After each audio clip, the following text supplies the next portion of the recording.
Dr. Biju, you'll be sharing the slides from your side, yes?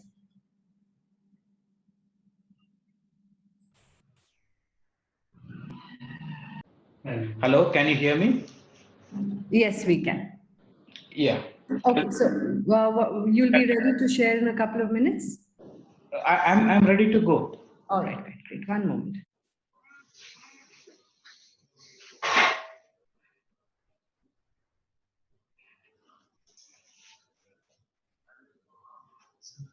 The keyboard and keyboard down. Or you can take it up if you want to keep it up. Yeah. Good afternoon, everybody. Good afternoon to everybody in India. I know we have friends joining us from the West, from Spain. So good morning to you, and hello to our friends from Ghana. Today's session is on communication skills, and this has always been something that I've really enjoyed this session, and I think it forms a cornerstone of our practice because just like any other skill, our communication skills also need to be upgraded from time to time in order to be relevant and appropriate. And I'm very, very pleased to welcome our facilitator for this afternoon, Dr. Biju Raghavan, who has been teaching communication skills for a long time and is probably one of the best classes I've attended. He is a senior consultant and head of pain and palliative medicine at the Rajagiri Hospital in Alva, and we've been associated for many years. And thank you for being here, Dr. Biju. Over to you to start the session.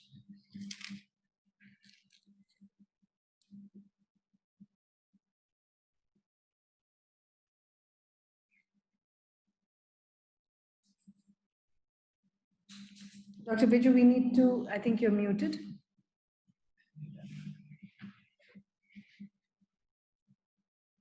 Hear me now?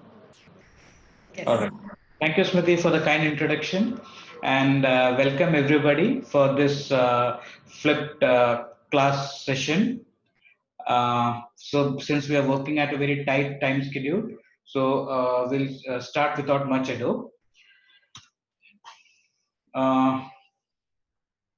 I'm Dr. Biju Raghavan, and the session that we are doing is on communication skills and self-care.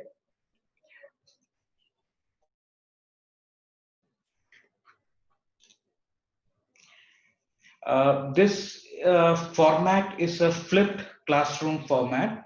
What that means is the participants have already been given the study materials in the form of an e-book, which I assume you would have already received. You would have downloaded. So most of the study material is there, and apart from that, I hope that you would have also received the uh, recorded PowerPoint presentation. So the idea of a flipped classroom is that you can already read up and see the presentation before you come for this session, which is essentially a session to facilitate discussion. And among you, those who have not, or for want of time, have not gone through the reading material and the PowerPoint, take heart. You can always go back to those after this facilitating session. And in today, what we hope to achieve is understanding challenges in communication and how do we manage them, some do's and don'ts, a slide each on communicating bad news and reaction to grief, and how to manage the stress, primarily anger, of our patient family as well as our own, and how to take care of ourselves. So it's possible that we may not be able to cover everything in today's session, and the idea is not to cover everything. The idea is to have a discussion and go back to the reading materials and the recorded PowerPoints for covering up the things that we, if at all, we did not cover here. And with that, I move to the next slide. I'm sure you would be familiar with Mr. Ramesh by now. So Mr. Ramesh's son calls the COVID-19 helpline and says his father has symptoms of sore throat and dry cough. And the medical officer there advises them to come over and get the test done. And the nasopharyngeal swab test was done, which turned out to be positive for corona. And now Mr. Ramesh is clearly anxious and unsettled. So, and now because he is in the corona care center, he is isolated. So now he keeps asking for his family, and he is saying things like, "Will I ever see them again?" So clearly, this person is not only anxious; he's afraid. So just think about it. What are the possible issues that you think concern Mr. Ramesh and his family, and what are the possible challenges you are likely to face? So just get onto the web chat, to the chat box, and let your views come in, and then we will take it up from there. So the question in front of you is, considering that now Mr. Ramesh is in a probably in isolation center, he is anxious and is asking for his family. What are the possible issues that the patient and family must be facing? And you, as the medical care provider, as the healthcare provider, what are the challenges in front of you? Remember, this is not a session on symptom control, this is a session on communication skills. So please focus on those kind of issues.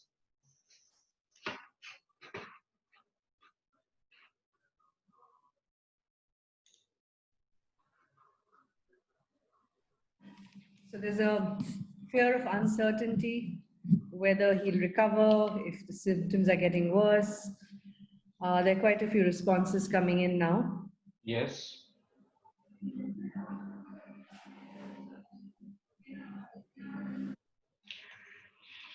So Dabda has come in the picture. Do you want to expand that for some of the others who So that may not be familiar with?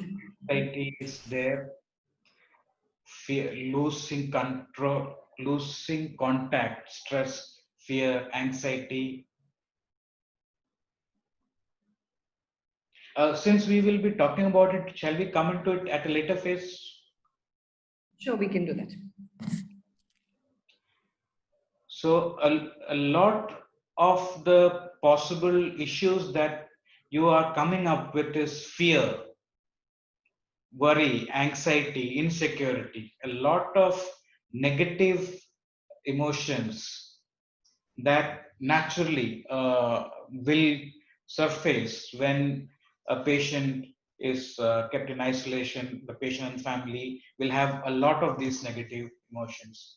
Now, if we also can focus on what are the challenges that you as a healthcare provider are likely to face.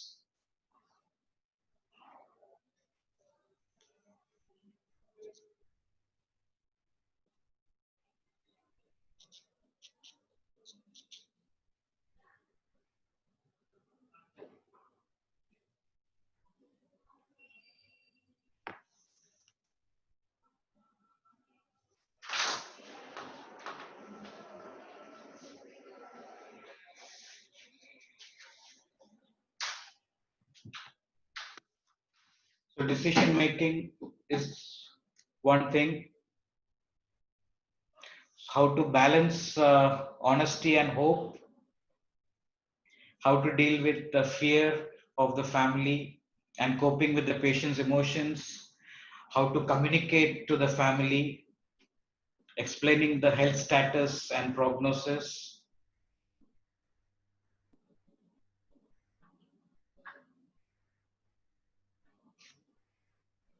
Yeah.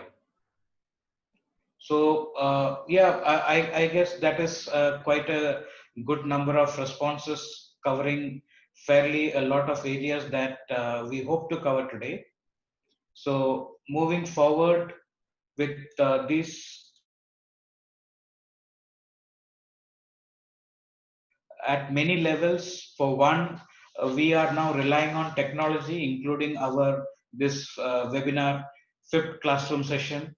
But what about places where there is not enough coverage, where there is no network, And what about people who are technologically challenged, who may not know how to use these technologies? So all of these things can be a barrier to communication, and we need to figure out how we will manage, overcome this challenge. So depending on what the situation we are in, we will have to modify how we are going to reach out to the patient and the family.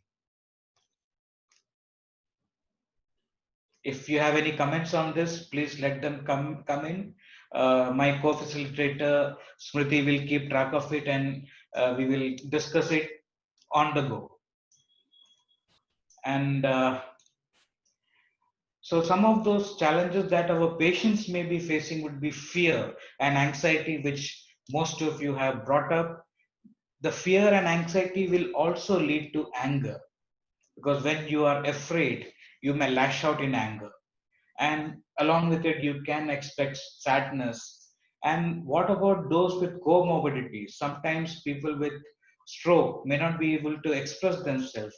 They may have dysarthria or aphasia, so think in terms of those aspects also. Those are also challenges that we may be facing when it comes to communication. And challenges faced by family when there is when the news gets out that there is somebody who is found COVID positive, quote unquote, then naturally the family also gets stigmatized. They are also in fear, and a lot of this problem comes because of lack of information. Poor information is something that uh, we need to uh, deal with. And a lot of stories goes around in social media, so it's very important that healthcare professionals put out as much of good information out there. The government is of course doing what they can, but it's also important that we healthcare people also take up that responsibility of putting out the correct kind of information. And what are our challenges? Pre-COVID, we used to look like this. With probably we had a coat and we used to have a step, and that's about it. But our face and our expression and our smile was visible. But now, uh, even if we are not wearing a coverall, at least we are all wearing a mask, and that masks our facial expressions and our smile, or even an empathetic expression on our face. So these are our challenges in terms of how we can reach out. Apart from that, we are also afraid. As healthcare providers, we have our own anxieties and stress, whether we are going to get infected, whether we will take this infection to our loved ones. All of these things plays on our mind. And when we are stressed, how we communicate will also come stressed out. So these are the challenges that we also face. So it's very important that we learn how to deal with our challenges. So in the ebook, there is this excellent algorithm which I highly recommend that you go back to. And this is the way we need to communicate with patients. First, introduce yourself, because when you explain that who you are, and if you can show a picture of yourself. I carry a picture of myself which I put around in my pocket like that, because in the hospital I wear a mask and a coat. So this picture of myself kind of represents who what I look like. So in making sure that your patient or the family is comfortable by first introducing yourself, telling them your name and who you are and why you have come there. And along with the history taking or assessing how they are, also assess their emotional state. So, ask them, how are you feeling? How are you dealing with these kind of things? And most important, when you ask, you should also listen. Active listening is very, very important. So all of these things, this algorithm is over there. Please go through it. It is very, very important. And it will be very, very helpful if you can, go through it and put it into practice. Right? Okay. Uh, any chats coming in? Please let me know, Smriti. All relatively, I think the last one was to share information in a clear manner. These were the barriers or the difficulties and challenges. So far nothing. You can carry on, Biju. Yeah, and just moving on with this algorithm. So while they express their concern, it is also important to reassure them. But while you are reassuring them, please make sure you first understand what their concerns are, because preemptive or giving them some kind of a cliched assurances will not work. You understand the what are the problems that they're facing, and if you have something to reassure about, then you reassure. It's very much possible that they may not have the problem that they're facing may not have a solution from your end, and as a result you but the active listening and allowing them to ventilate is healing. And if you have an information to share, share with it honesty, with empathy, and be sensitive to their concerns, right? Okay, we'll move forward. So this is a picture that was sent to me by some friends from US, and this is something that they tried out. They just put out their pictures laminated and put it on their suit, and this kind of helped apparently. So we have to think out of the box, creative way of how to deal with these situations. I'm sure you may come up with some better solutions to that. So coming to some do's and don'ts. Even if you are wearing a mask or a coverall, do make eye contact. Just because you're wearing a mask, if you make an eye contact, the person in front of you understands that you are looking at them. And making an eye contact is the building of a relationship. And even if your smile can't be seen, your smile can be heard in the way you speak and the tone of your voice. So just because you have a mask on your face doesn't mean you don't have to smile. Smile behind the mask, and the smile will reflect in the tone of your voice. So that is the do's to do. And do not categorize or label people. Be non judgmental.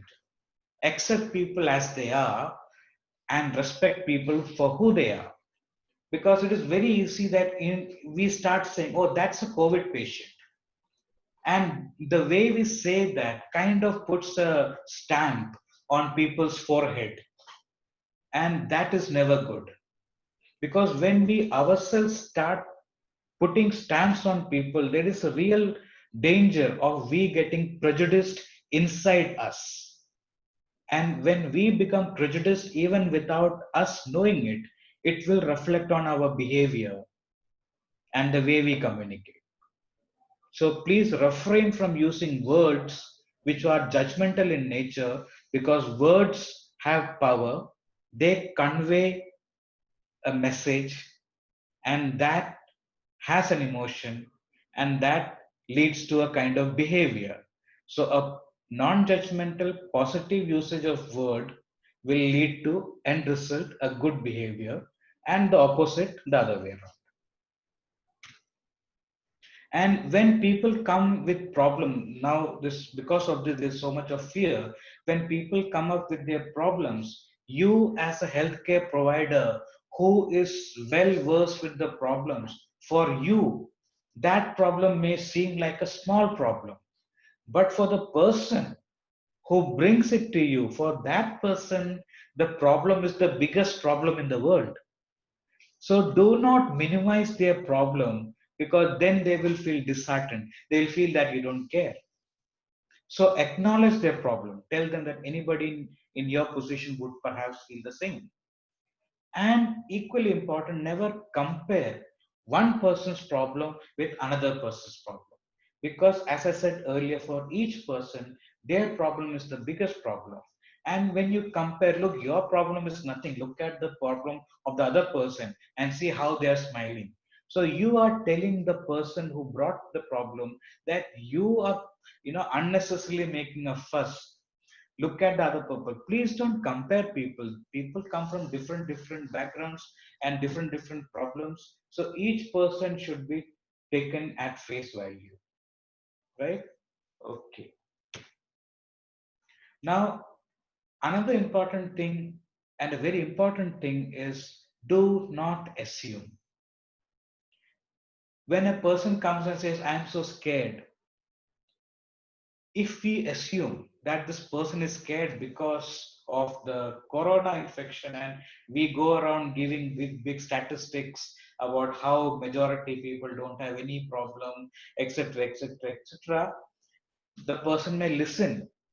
However, if the person was not afraid of what you're explaining about, but perhaps was afraid of something else. For example, I don't have any money. I don't know how my will survive today. How are they going to eat? If that is the reason the person said, I'm so scared, and you have completely missed the boat. So it's very important that when people express their anguish, their fears, or sadness, ask them, why did you say that? And when you ask, you shall receive a reply. They will tell you why they said what they said. And it's possible that when they tell you why they said what they said, that you may have a solution to that problem. It is also possible that you may not have a solution to that problem. If you have a solution, go ahead, give them whatever relief you can. However, if you don't have a solution to their problem, at least you listen to them. And listening and allowing them to ventilate is healing in itself, even though you may not have a concrete solution. Remember, it is possible to heal people even without providing them a concrete solution. Listening is the healing. Ask and listen. This is the biggest message, perhaps, that I can give you in this session. If you have any comment on that, please let me know. We'll be happy to discuss on that. One of the things that, well, I've also mentioned in the chat box is that, asking open-ended questions rather than leading ones, because we always lead people to an answer that we're comfortable dealing with. And, so your pain is okay, yes? And so, Yes, so I think that takes a little bit of self-awareness also of what makes us uncomfortable, what topics we're okay to explore, and then perhaps that little bit of reflection also will help us, better our skills or our own abilities. And hi. Continuing from Smriti, what you said, and in our culture, especially, there's so much of a power difference between the doctor and the patient. So once the patient hears a question that, you're okay, aren't you? The very few patients will get the courage to actually contradict that, and they might end up, antagonizing the doctor. So that's why that point is very important to ask the open-ended question, especially in our Indian culture. absolutely, absolutely. I mean, how can you say no when the high and mighty doctor asks you, your pain is better, isn't it? Well, you will have to say yes. So yeah, totally. Thank you, Smriti, for bringing that up, and thank you, Param, for taking it forward. And are there any other comments from any of the participants Not yet, I guess, on this. Yeah. before we move forward? Okay, right.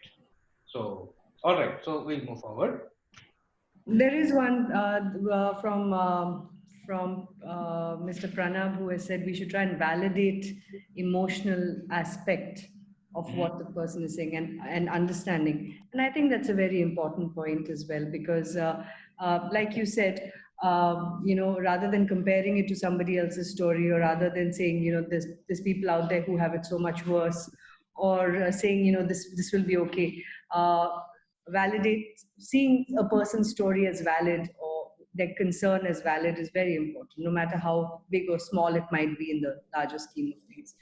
Yes, yes, Um, absolutely. So thank you for that comment. And in case you want to add something onto it by kind of jumping in please do feel, please, we'll be happy to hear as well.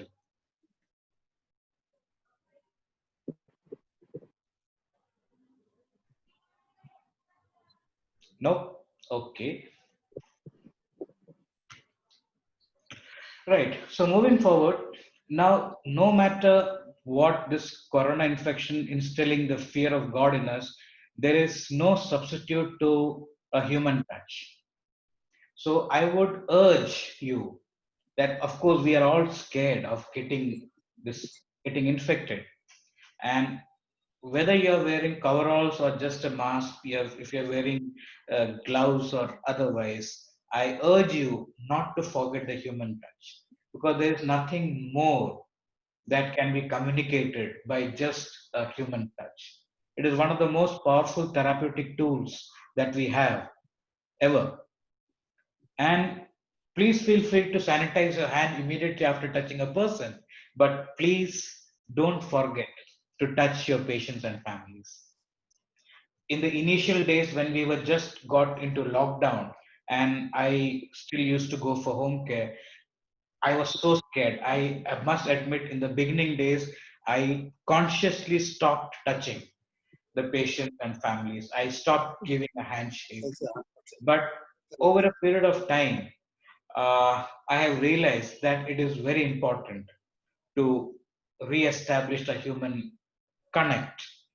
And of course, I'm scared. I am telling this beforehand, but I always keep a hand sanitizer handy with me. And any amount of touching later, I just spray myself, which I'm doing right now. Hopefully, you can see. And and do it. Keep a small bottle with you all the time, and you can sanitize इस पे all भी that. Paper Sorry, No, that was just background disturbance. We have muted. some static. Okay, understood. So please keep yourself safe. Keep your hands sanitized. Keep your mask on. But please do touch. Another thing that I want to bring over is the importance of regular briefing, regular sharing of information, honest and transparent information with your patient, with the family members, and also within the team. That's the picture of the Chief Minister of Kerala, Mr. Pinarayi Vijayan, and he's now become famous for his evening press briefing. And it is fairly honest appraisal of what is going on in the state and what are the plans. And probably most of you may have known that Kerala is kind of doing some good work in the field of in this infection control area. So it is simple thing about fix a time, do share information in an honest and transparent manner, answer questions in an honest and transparent manner. If you don't know an answer to a question, be honest and say, I don't know about this, but I'll try to find. Don't beat around the bush. Don't give some misleading answers, because you will be caught out and then you will lose faith. So it's important to be honest, including being honest about not knowing an answer to a question. And just don't leave it there. You must always say that I will ask somebody who may know the answer to that, or I'll try to find the answer to that, or I'll send you to somebody who knows the answer, who probably knows the answer to that. So be honest and transparent. That takes a little bit of doing, because we are not very used to admitting that I don't know. Because right from our education days, from colleges, the biggest the most sharmnak thing, which if I can put it in Hindi, the biggest shame is not knowing an answer to a question that the teacher asks you in front of the class. So like Sita Maya, going into the earth, you feel like if the earth would split and if you could go in there, rather than being known around the campus that, hey, this person does not know the answer to the question, even though 100 of your other classmates wouldn't know the same answer. But because you were asked to stand up and answer and you did not know, that was the worst thing that could happen to you. And it kind of gets ingrained in us. So even if a patient or the family asks us something and we don't know, because we are the high and mighty doctor, and it is very hard to say I don't know, oh, we may, give some answer which may not be absolutely honest or accurate. So please don't do that. Be honest and admit that you don't know if that is the case. One slide on communicating bad news. It's called the spikes protocol for the reasons right in front of you. So when you have to communicate bad news, first make sure that you have time to sit, and it's like a surgeon preparing for a surgery. You need an operation theater and you need a fixed time to do it. So make sure that you have a place which is not noisy, which you can have a private meeting without being disturbed, and you have enough time on your hand. Find out from the person in front of you, what do they understand about what is going on, how much do they know, and then ask the person, would you want to know more? Even if it is something serious, would you still want to know? So that kind of a warning shot. And if the person says, yes, I want to know, then share the information in a graded manner, kind of graded escalation of information as you tell the story of the patient to the patient from the beginning. And after the honest sharing happens, then be prepared for an emotional reaction to the bad news. And that's where the dabda comes in. And once the person calms down and has kind of ventilated the emotion, then sit and plan the goals of care and how you plan to go about achieving the goals of care. And in the end, summarize what all transpired during that session. And I would add that once the session is over, if the person came on an OP basis, just give them a call or arrange somebody to give them a call at home, just to inquire whether they are okay or if they have any more questions. And if the person is in IP, either you can visit late to their room or arrange somebody to visit late into their room just to find out whether they are fine or if they have more questions to ask. So you can also make sure that your younger colleagues are also involved in some way. Then coming to that dabda part, yeah. So when you are confronted with a bad news, the first time you hear, this likelihood that you may go into denial, that's the D. And the same applies in COVID also. No, this doesn't happen. It's our area is not a hotspot. How can I get, so that can be the it's a false positive. So we can go into denial. And then how I have been wearing gloves and mask and everything. These people from all these places, they come over and then I get this infection. So anger, so anger can be the next state of mind. And then how can I what can I do to get out of this situation? A bargaining.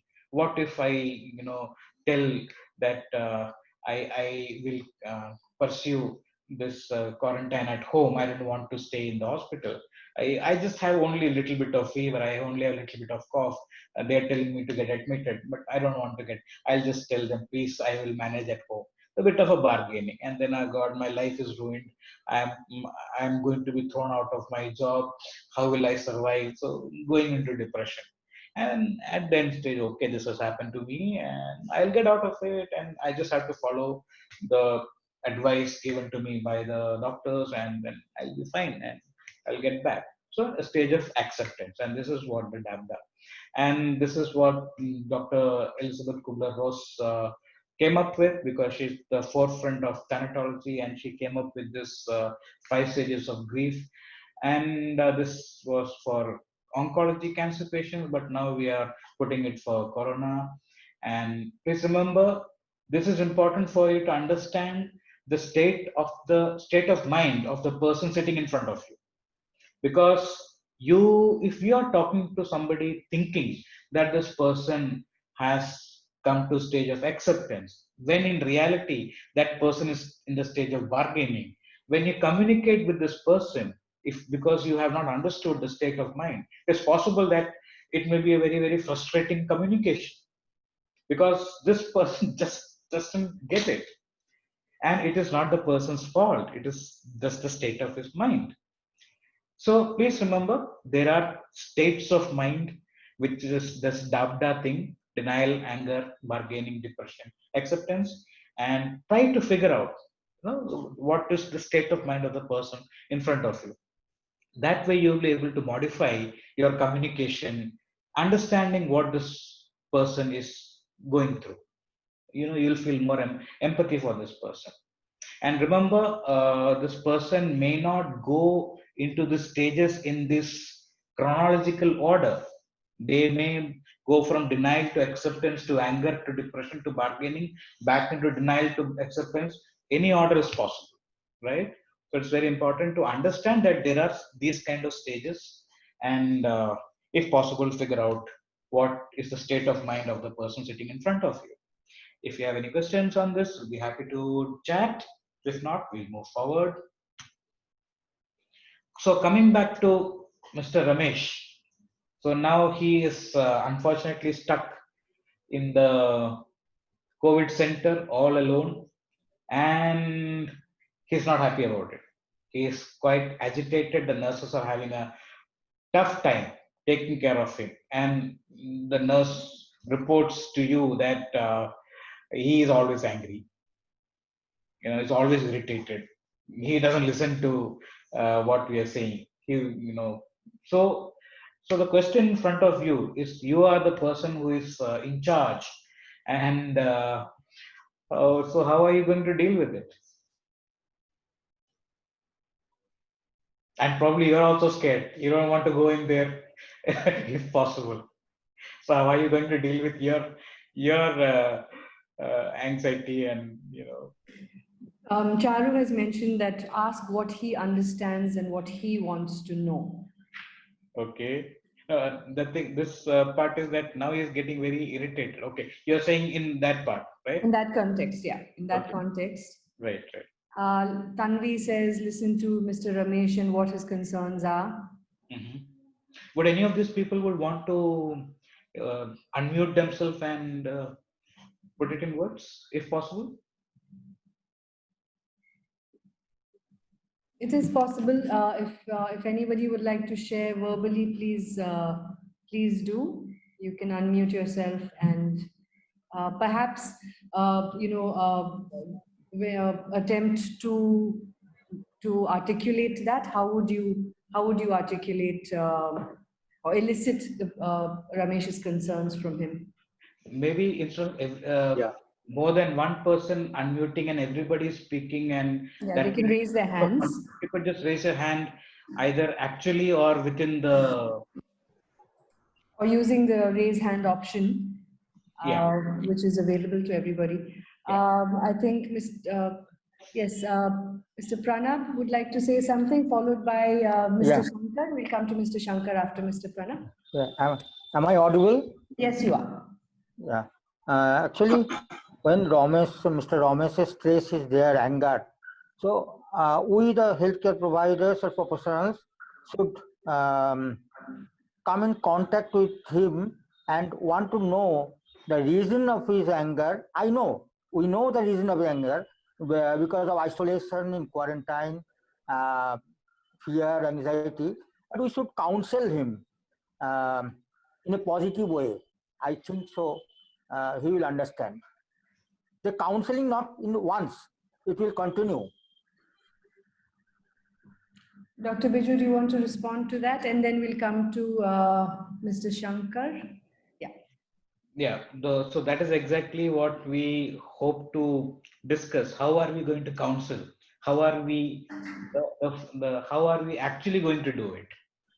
What you're saying is true. Now the question is, how are we going to counsel, or how are we going to manage?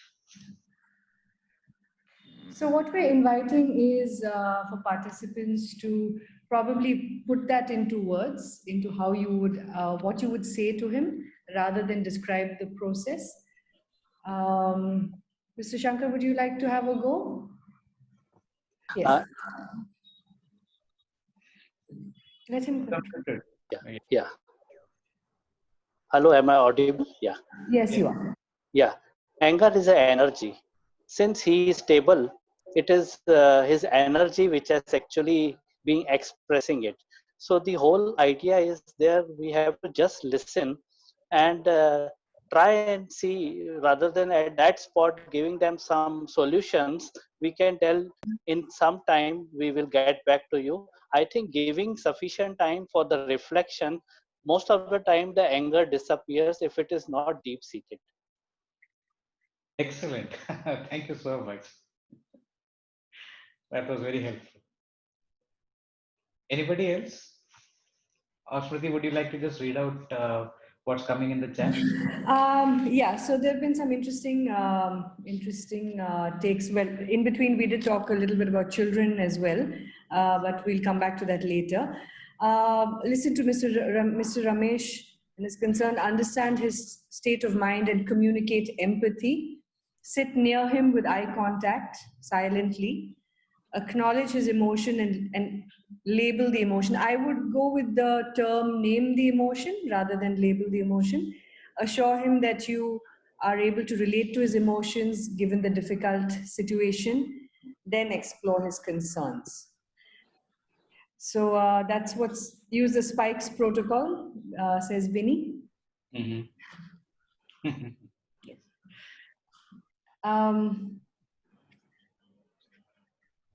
Something that we discussed, Dr. Biju, on, I mean, we've done this a couple of times now, but one is to consider the source of the anger, and we might again be in danger of assuming that we know where it comes from, but quite often anger is the other side of fear.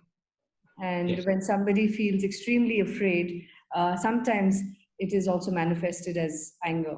So, exploration of fears could very well lead us to what is making this person feel vulnerable. Most of us are not comfortable with vulnerability, and usually, not usually, but very often that is manifested as anger. So, if we're able to pinpoint what that source of fear is, where the vulnerability lies, and offer comfort to that, very often the anger also diminishes a bit. Thank you. Thank you. All of this is quite helpful. Would Param want to make a comment? No, I'm okay. I agree with you and what Smriti and a lot of people have commented very well on that is that try to understand, and I would say that is a very good thing. I mean, rather than jumping to kind of, trying to pacify somebody, maybe give them time to tell. It could be very, very minor issue actually, just the lighting in the room or something. And so if we give the patient time without jumping in, interrupting, I think that will help a lot in actually telling them what they actually is, and then try to support them after that. Maybe that's what, I'd like to add. Okay. Excellent. So I think with that we'll move forward. And yes, anger is a high energy consuming negative emotion, and it comes out of fear, which is a huge emotional stress. So the other side of fear, as Smriti mentioned, and what Mr. Shankar, Dr. Shankar said that about it being a negative emotion. So once we understand that, then for minor anger, the idea of allowing them to ventilate and talking about that works fine. But what if somebody is in very, very severe anger? And when somebody is in very severe anger, the adrenaline is so high that that person just cannot sit down. And as a result, if we just try to, like as Param said, if we try to pacify them, it may have a blowback. The person may feel more angry. So we have to facilitate anger to drain away. And for that, if somebody is so angry that they are not sitting, but instead they are standing, you also stand up. And when you stand and listen, make sure that your spine is slightly bent forward, because slightly bent forward, when you stand slightly bent forward, you appear less threatening, you appear non-threatening, right? So that reduces the threat perception of the person who is looking at you. So when you stand and bend a little forward, your spine is bent a little forward, you appear less threatening. At the same time, you make a confident eye contact because it tells the person that you are confident, you are in charge. So it helps the anger not getting out of control. So both of them is important. You must appear not non-threatening, but at the same time confident. And you stand and listen and just allow the person to ventilate. And when this happens, the severe anger quickly comes down. And once it comes down, then you can sit and then ask the person about what, you name the emotion as anger. I understand that you are angry about something. I would like to know more about this. Can we sit and talk? So then you have named the emotion and then you have gone forward with allowing this person to talk more about it, ventilate it, and then you can explore where this anger is coming from. What are the stresses which led to the anger? And if at the end of it, when you have a diagnosis of what led the etiologies which led to this anger, then you see whether anything is there to correct and correct what can be corrected which led to the anger. And if there are situations which is really not under your control, but at least you have managed the anger. So this anger you have managed without it getting out of control and causing a destruction. So that would be the very important part of managing an anger. Now, please remember, this is what we're dealing with an anger in our clinical environment. But if somebody is not in the COVID case, but somebody is under the influence of an alcohol or other substance, or if there's a group or a mob which is angry, perhaps this will not work. Then that's the law and order problem. Let people who deal with law and order problem take care of it. As healthcare professionals, we must learn how to deal with the anger we confront on a daily basis in our clinical environment. Can I just chip in here a little bit? Yeah. So what I normally found useful at this point is, as you rightly said, we always hope that by doing all this, the anger will go away. But in some situations, anger can be rage, and the person may not be thinking. So a couple of things we find useful there is that keep stand at an arm's length from that person. If suddenly a person becomes violent, he can't slap or get in touch. So I mean, and especially in these days, social distancing, it's a good idea to stand and maybe for 2-3 feet away from the patient. Sometimes having a table or some furniture in between is also quite useful, so that the patient or anybody, a caregiver, can't suddenly lunge at you and you get a physical violence. So that can come in useful.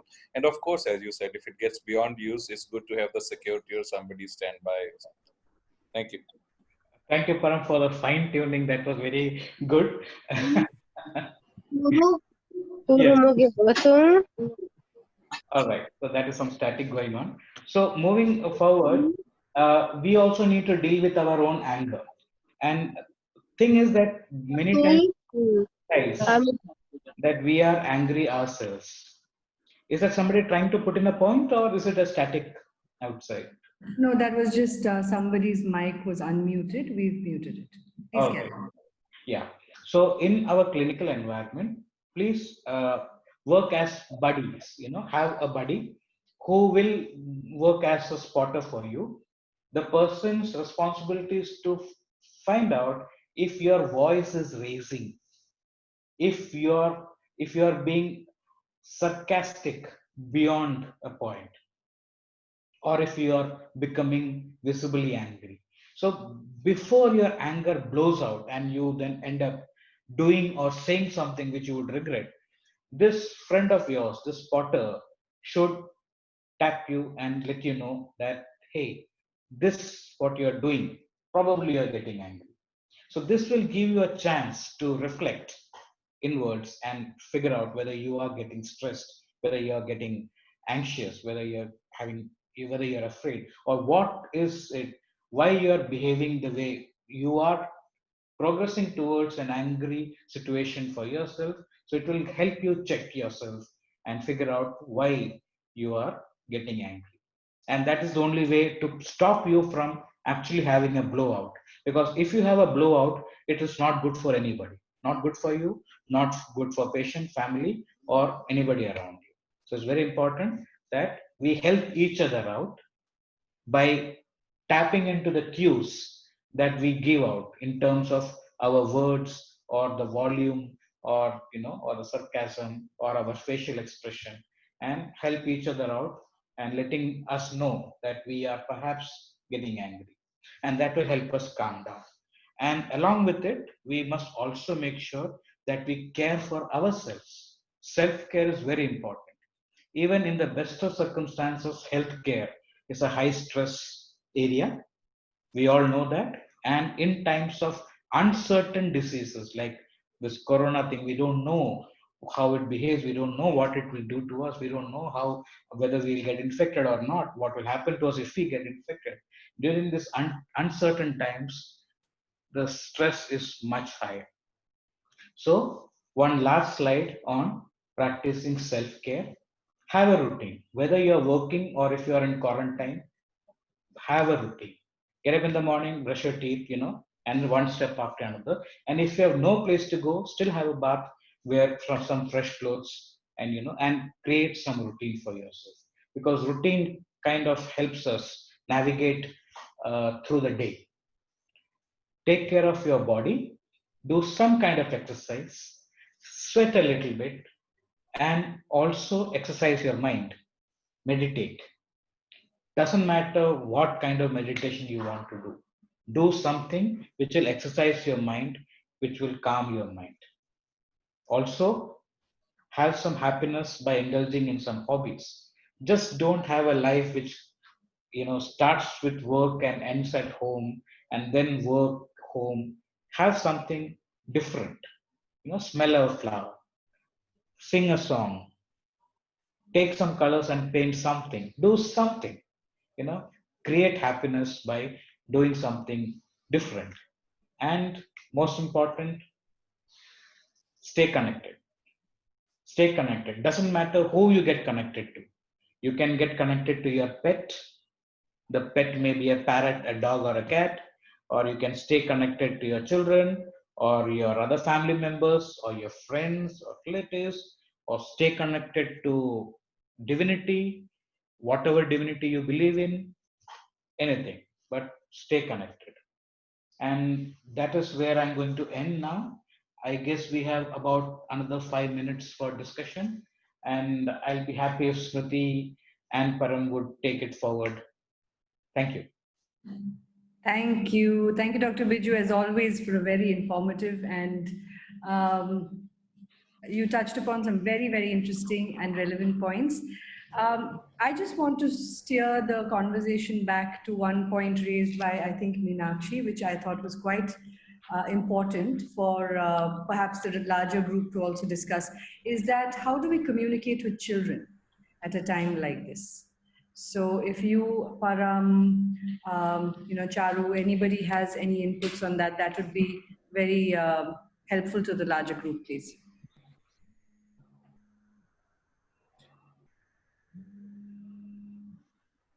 I would like to listen. Okay. No, it's a bit of a, yeah, there's two things we need to deal with it. As I wrote that for children and minors, there is a legal aspect and then there is a personal aspect. So we need to know both actually. If it's a minor, for that matter, the primary communication, as we say, should be routed through a parent or a adult caregiver. So that is the primary point of contact, which is actually opposite to the adults, where we always now these days are promoting, even though there are some social and conservative biases that we may not tell the patient the diagnosis. I think this will come up in one of the sessions, or spikes and all that other things. But in children, although we encourage the adults to be told almost everything very clearly, in the children it's a bit of a different. So we go through the majors first, and then of course as per the maturity of the child, if there is a little bit of gentle and general details required, like the timing, how many days, or this the general questions, we sometimes do directly offer. But it becomes a little bit of a dicey to take the serious questions with the children. And I think as per the law also, the adults are the ones we communicate about the more critical things. But I would like to listen to others' opinion on this too. I think also once if we do have permission to interact with children, it is very important to understand what developmental milestone they're at. Talking to a child who's 6 years old and talking to a child who's 9 years old can be very different experiences. And even the way they process information is very different. So, to assume that a 6-year-old and a 9-year-old or a 10-year-old will have the same sort of ability to receive information is different. Very young children tend to take things very literally. They don't get metaphors, they don't get analogies. So if you say, oh, your grandfather has gone to sleep and he never woke up, the child is going to have a fear of falling asleep. So we need to be careful about who we're speaking with. There's a lot of information available about that. Also, the other thing is there is a tendency amongst us to talk over the child to the parent, assuming that the child cannot understand. And very often we're wrong when we assume that, because the child has a certain level of understanding. So if you do want to have a conversation with the parent, like Param said, then it's probably a good idea to have a conversation with the parent alone, rather than having the child overhear you and misunderstand what is going on. And lastly, I would say that we tend to be a little bit paternalistic and patronizing when it comes to children and how we deal with them. They do have their own way of understanding things. We might have to repeat information to a child. I'm talking about maybe long-term stuff. A child comes back with this, he might ask different questions about the issue different questions about the same issue. That's because he or she is trying to piece things together. So there's a certain amount of patience also that is required. So those are my inputs on how to communicate with children for now. Smriti, I'd like to add to what you said. A very important point you brought up. I mean, although you said it in the context of children, not to talk over them to the parents, but it's equally important. We actually do that a lot to the adult patients also. Yeah. So that's part of the communication. Yeah, we are on a round and we talk among each other and we talk about, serious diseases and we talk over the patient. The patient is totally lost and thinks that he has everything what we are discussing, all the differential diagnosis. So it's very important that whenever we are on rounds and are we talking in front of a patient, either we talk separately, as you said, or if you're talking with the patient, I generally keep telling the patient that this is academic discussion in their own language, and all the diseases or things we are talking about is not about you. So it's very important to tell them that all the serious things or benign differentials we are discussing are not about that patient. So that is another thing which is valid in adults also. So in addition to children, of course, and children are very culturally different, from here in the West, I've seen from working in both places. So there are many other things, like sometimes kids are very mature and they're brought up to ask their own questions and get their answers. And in sometimes, as you said, we're used to having a very patronizing attitude towards children. So knowing or talking to the general things with the kid before we come to a disease part may be very helpful to know that where the kid stands as a general maturity level. Yeah. And of course, prognostically, still we don't talk to minors. That is what we follow, like a serious prognosis. Right. Thank you, Param. And Rajni has made a very good point that this also comes up when the patient has a disability of any kind. So supported decision-making versus shared decision-making, depending on the capacity of the person that we are caring for, or who the care recipient or even the caregiver might be, is very important. Thank you, Rajni. Dr. Dinesh has also mentioned that we need to ensure that the child is part of the communication and doesn't feel left out. That's very, very essential. Children have extremely active imaginations. And if they're given only little bits of information, they will fill the rest of that space with their imagination, which might be quite off the mark or much worse than what the actual situation is also. So that's something to be mindful of when communicating in the presence of children or to children. Rajni, do you want to elaborate on also that point about, when the patient has a disability? I think that's a very important and essential point. Would you like to add something more to that? You can unmute yourself if you want. Sure. Sure. So, this is something that comes up specifically in the context of end-of-life care and advanced care planning. When we've had consultations across different cities, we always, we want to make sure that any progress that we are making in this field is very inclusive. And the rights of people with disabilities and comes up often in this discussion. Very often when you have, like you mentioned, either the patient or the caregiver having some kind of limitation, and the assumption then automatically becomes that they do not have capacity, which is not true.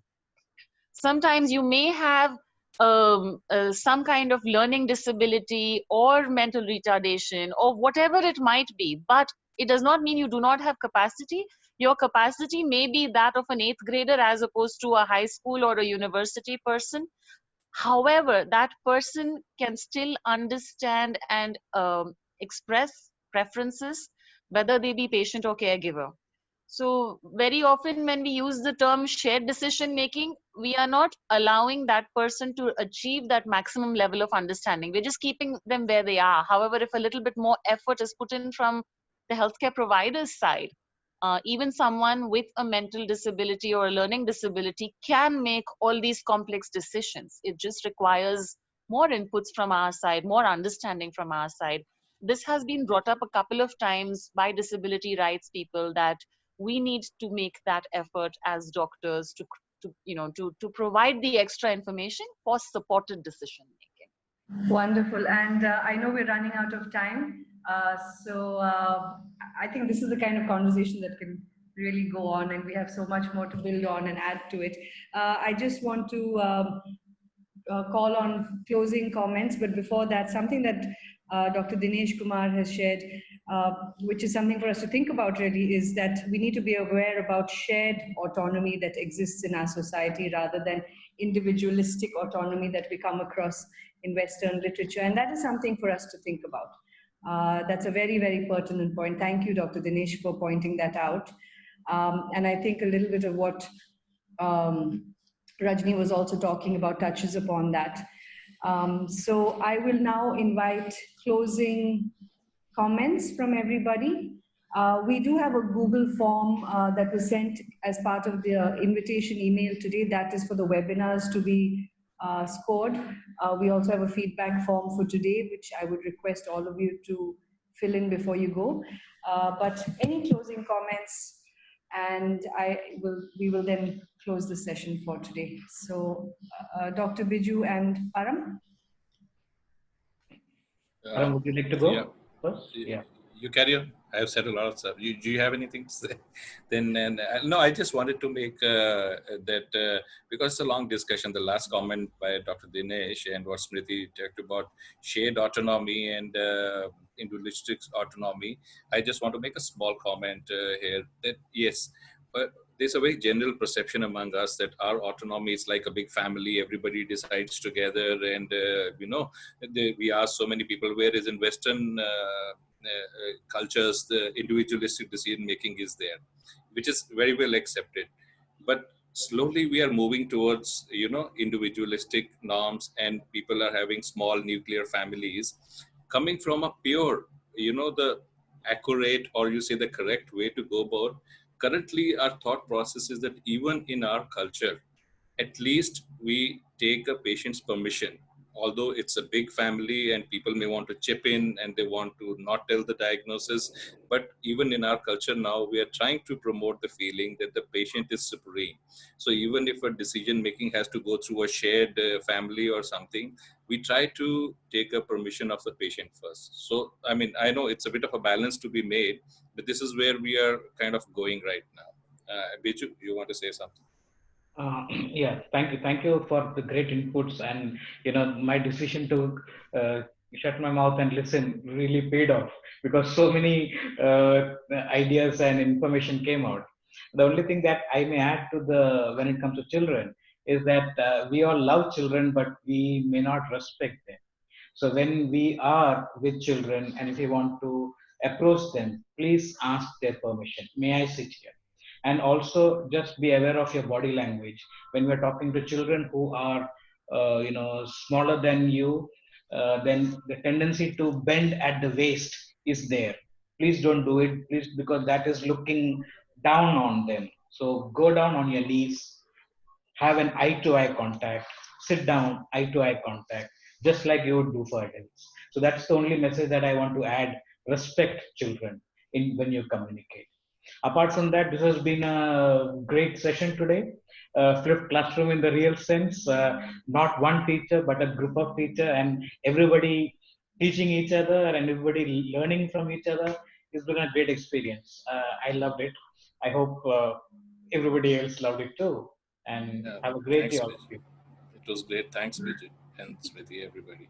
Absolute pleasure. And I will request all of you to please go back to the resource toolkit, have a look at the webinar, have a look at the ebook, and please do look it up in advance of tomorrow's session as well, which is on end of life care.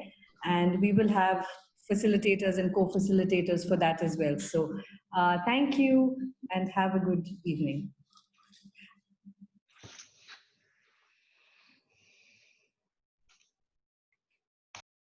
Yeah. We are also now sharing the feedback form. Please do fill that in before you leave. Thank you.